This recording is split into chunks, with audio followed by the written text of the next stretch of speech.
For decades, Mauritania has struggled to attract investors to its tiny $4 billion desert economy. And despite a long coastline and some of the world's best fishing waters, businessmen running small-scale fisheries operations say the country is still more at one with nomads expert at camel herding and trade. I'm absolutely surrounded by desert. The only prints I see on the ground are those of camel hooves.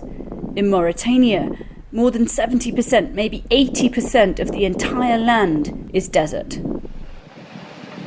Economic growth in the country is dominated by iron ore, which is mined in the desert, transported by one of the world's longest, heaviest trains, and exported by a state-controlled company, SNIM, which is so big it contributes 25% to the entire economy. Soon it wants to process even more.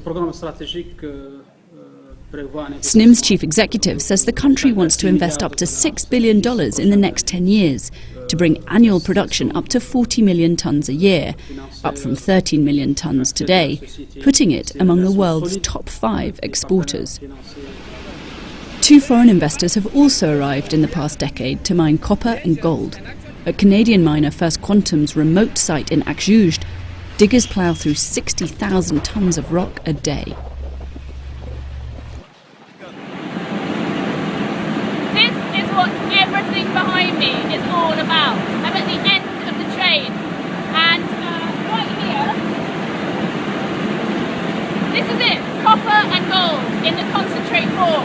It goes in with 1 gram of gold and it comes out. This is 10 grams of gold per tonne. It goes in with 12.5 grams of copper per tonne, and it comes out here with 225 kilograms of copper for every tonne. Mauritania hopes many more foreign investors will come. Already, 75 companies are exploring more than 300 promising sites. But for now, production is likely to slow down before things speed up. Now I'm here in what is really the depths of the deepest pit at about 150, 160 metres down. But this really is the beginning of the end. This section is depleted as of last month. They've moved on to a section just next door. But in the next 8 years, the whole mining operation is going to shut down as it runs out of rock. And that process starts as soon as in 3 years' time, the lengthy shutdown process. As it strives for more investment, the government is particularly proud of its record in developing new infrastructure and improving both fiscal stability and security in a country that regularly scores poorly for corruption and has previously been targeted by Al-Qaeda affiliates. The country's central bank governor says Mauritania is modernising the economy, making it more transparent, but he says it is still at risk of outside shocks. Everything from drought to overdependency on a single mineral to terror threats makes the economy fragile. Besides that, the country has yet to make much headway tackling the deep social and ethnic fractures in society. World Bank country representative Mokhtar Thiam says inequality may be the biggest risk to its future. The difference between the poorest of the people and the wealthy is increasing. So in order to have a stability in the country, that has to be taken care very quickly.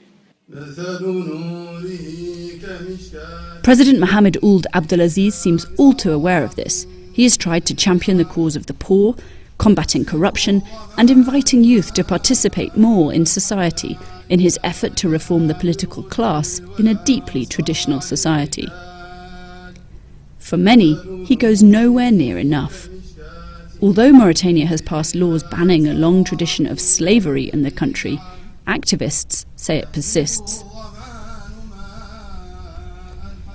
Anti-slavery campaigner and politician Biram Dar Abeid says the government effectively runs what he calls an apartheid system. The government faces other threats too. At the last elections, Tuasul, an opposition party with links to the Muslim Brotherhood, came second, thanks to a boycott by other traditional opposition parties. And the issue of religion in the Islamic Republic is becoming increasingly politicised ahead of presidential elections expected in June. Toasol's president says the ruling party unfairly deploys state resources for its campaign.